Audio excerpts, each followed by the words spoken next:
activité qui marque le lancement des concertations régionales avec le secteur privé dans le pôle sud, particulièrement dans la région de Ziguinchor.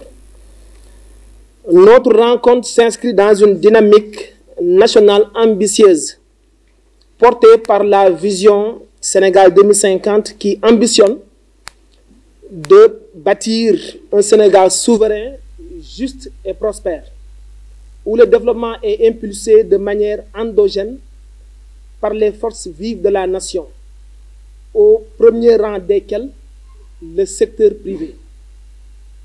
La stratégie nationale de développement du secteur privé et de promotion de l'investissement, élaborée sous l'impulsion du ministre de l'économie, du plan et de la coopération, constitue aujourd'hui la colonne vertébrale de cette transformation systémique.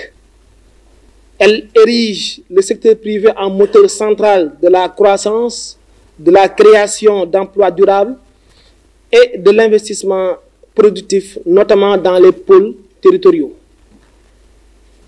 Dans le contexte spécifique du pôle sud, ces concertations revêtent une importance stratégique. En effet, nos territoires disposent d'atouts majeurs. Heureusement, monsieur le conseiller technique semble les maîtriser même mieux que nous.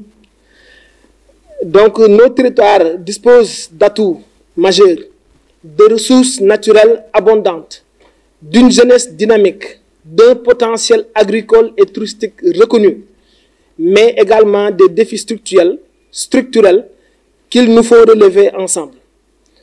Il s'agit des infrastructures, de l'accès au financement, d'un accompagnement technique, de l'encadrement fiscal et de l'insertion des jeunes. Mesdames, Messieurs, l'État du Sénégal, à travers la stratégie nationale de développement 2025-2029, réaffirme son engagement à créer un environnement propice à l'investissement et à la liberté économique. Mais il revient à vous, acteurs du secteur privé local de la région de Ziguinchor, de prendre pleinement votre place dans ce processus. C'est dans cette perspective que nous devons dialoguer aujourd'hui, partager nos attentes, nos craintes, mais aussi nos solutions et notre vision commune pour le développement de notre belle région. Je salue l'initiative du ministère de l'économie, du plan et de la coopération, ainsi que celle de la Direction générale de la coopération, des financements extérieurs et du développement du secteur privé et des partenariats, pour avoir placé cette rencontre sous le sceau de la co-construction et de l'écoute des réalités territoriales. Je vous invite donc à des échanges ouverts, francs, constructifs, afin que ces concertations débouchent sur des propositions concrètes, directement exploitables dans l'opérationnalisation de la stratégie nationale du développement donc du secteur privé, mais surtout bénéfiques pour le développement inclusif et durable de notre pôle sud. Je déclare ouvert les présentes concertations avec les acteurs dans le pôle sud, particulièrement dans la région de Ziguinchor. Je vous remercie de votre aimable attention. Gouverneur, à travers vous, la satisfaction du ministère de l'économie, du plan et de la coopération, du ministre Abdourahmane Sarr et de la directrice du développement du secteur privé. Nous avons un mécanisme de communication qui fait qu'à temps réel, ils ont la photographie de cette salle-là, quel que soit l'endroit où ils se trouvent. Et ils sont très contents de la forte mobilisation et espèrent de ces travaux-là des résultats concluants. Je n'ai pas préparé de discours, mais je veux quand même me pencher sur deux aspects. Le premier, c'est le potentiel de développement de la région de Ziguinchor.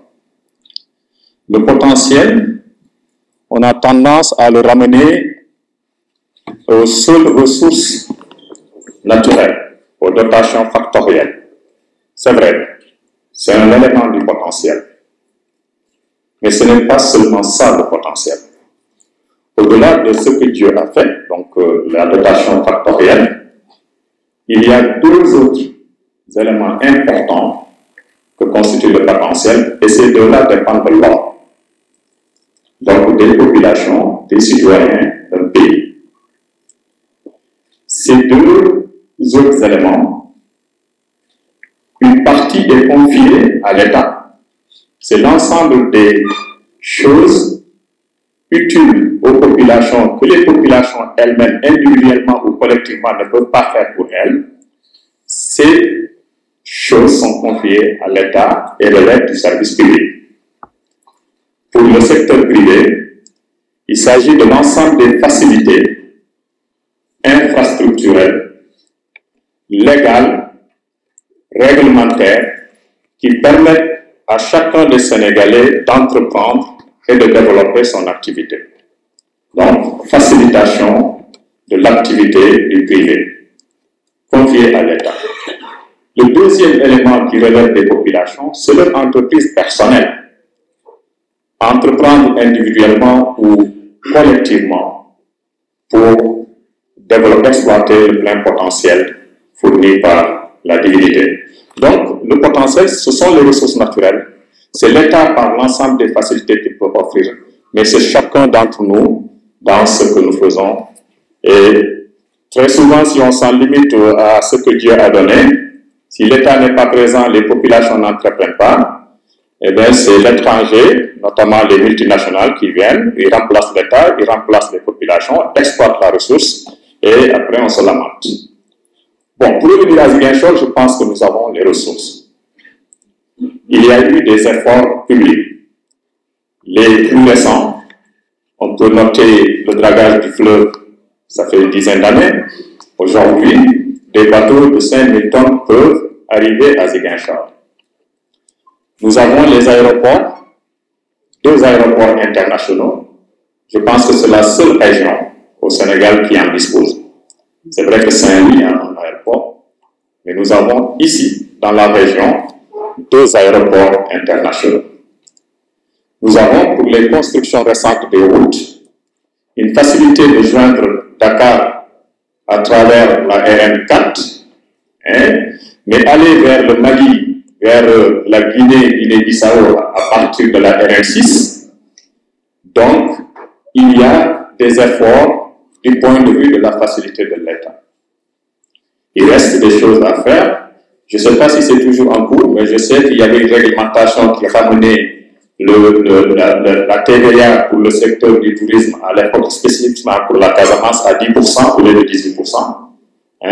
Donc, il y a des efforts à compléter, certes, mais qui sont déjà en cours du côté de l'État. Le troisième, c'est nous, les populations de Ziguinchor. Nous avons les statistiques du recensement général des entreprises qui nous indiquent qu'à Ziguinchor, on entreprend. On entreprend avec, en regardant l'indicateur de la densité entrepreneuriale qui rapporte le nombre d'entreprises pour 10 000 habitants. Ziguinchor se place à la 3e place après Dakar, Kédougou. Et donc, je pense que c'est un bon positionnement. Mais il s'agit ici d'un positionnement, d'un rang dans l'entrepreneuriat global. Mais quand on revient à l'entrepreneuriat formel, il y a quelques soucis. Ça fait que, du point de vue des indicateurs de pauvreté et de richesse, la région n'est pas bien dotée. Mais donc, nous avons des ressources, nous avons un État qui entreprend, nous avons également des populations qui s'y prennent, même s'il y a des choses à compléter de ce point de vue-là. Pour terminer, ce qui nous réunit ici, nous l'avons conceptualisé autour d'un vocal dialogue des parties prenantes du développement du secteur privé. Ce dialogue-là, nous en déterminons 3 dimensions. Il y a une dimension sectorielle qui porte sur les filières, les chaînes de valeur. Une dimension territoriale, c'est celle-là qui nous réunit ici, qui permet aux acteurs d'un même territoire de discuter des problématiques de développement du secteur privé à l'échelle du territoire. Et nous avons une dimension globale qui portent sur des problématiques qui transcendent les frontières des secteurs et des territoires, donc des problématiques transversales.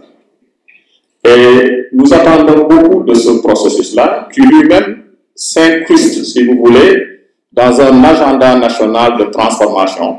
Vous avez suivi certains événements importants, notamment lors de la présentation de l'agenda 2050, de la vision 2050. À cette occasion-là, il y avait des acteurs du secteur privé, il y avait des acteurs de la société civile qui avaient pris la parole pour discuter de ce plan, de cette vision Sénégal 2050. Dernièrement, avec l'agenda de transformation, comment ça s'appelle, avec le plan de redressement économique et social, il y a eu également ce type de discussion-là. Donc le dialogue est devenu un outil central dans le processus de formulation, de mise en œuvre et d'évaluation des politiques publiques. Pour un mot qui se voulait court, je vais m'en arrêter là pour ne pas prendre davantage de temps. Merci, Monsieur le Gouverneur. Merci à tous.